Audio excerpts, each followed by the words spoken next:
There's no doubt that sports, especially college sports, really get people emotional. That's one of the things that makes it so incredible. The highs, the lows, the excitement, the anger, the frustration, the sadness, the depression. But at the same time, there does come a point, especially for the people that are on the floor, especially for the head coach, that you need to rein that in a little bit, especially if you're supposed to be the role model for everybody else on that team. We've seen college coaches, college basketball coaches specifically, get incredibly heated in the past. Even Bobby Knight, 4 decades ago, throwing a chair across the court. But Juwan Howard had something very bad happen last year when he got in that fight where he actually threw a punch on the floor after a post-game altercation. It was embarrassing for Michigan, embarrassing for Juwan Howard. But now the question is that just a one-time freak out crazy thing, or will that be a pattern with Juwan Howard?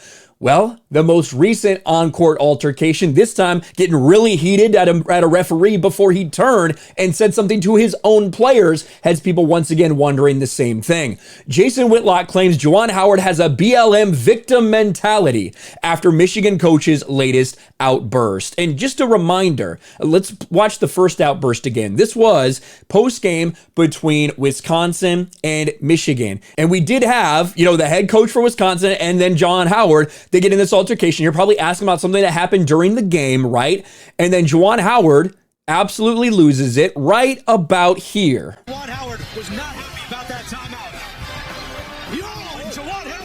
That was it. Juwan Howard actually threw a punch. He threw a punch that created a massive problem because all of a sudden the players are going to get into it. Everybody's going to get into it. Embarrassing for the Michigan Wolverines and that organization for sure. And now you have this. I like Juwan Howard's fight, and this particular moment isn't too bad. That said, it's yet another rough look for a guy who's had some bad moments on the bench. And if that hadn't happened, if we hadn't seen that from Juwan Howard before, this probably wouldn't be that big of a deal. But when he gets into a heated altercation, and losing a game, coming down to the end of this game, losing to North Carolina, and he's heated at this referee, looks like he's ready to do something. His own player steps in to be like, hey, coach, calm down. And then he even wheels on his own player. Watch. Get up with Clarence Armstrong as well, and now talking to Doug Sermons, but what he wants.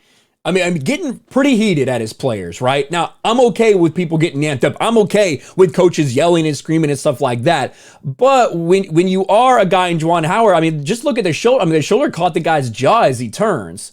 You know what I mean? He whips back at him pretty hard. And when you have a coach who is continuously losing his temper to the point of fighting people, to the point of maybe having physical contact that he's not anticipating, these things can become a problem. Here's Jason Whitlock. As a person, Juwan Howard was one of the best young athletes I ever covered. Didn't see him turning into this angry person with little emotional control. He has the BLM victim mentality.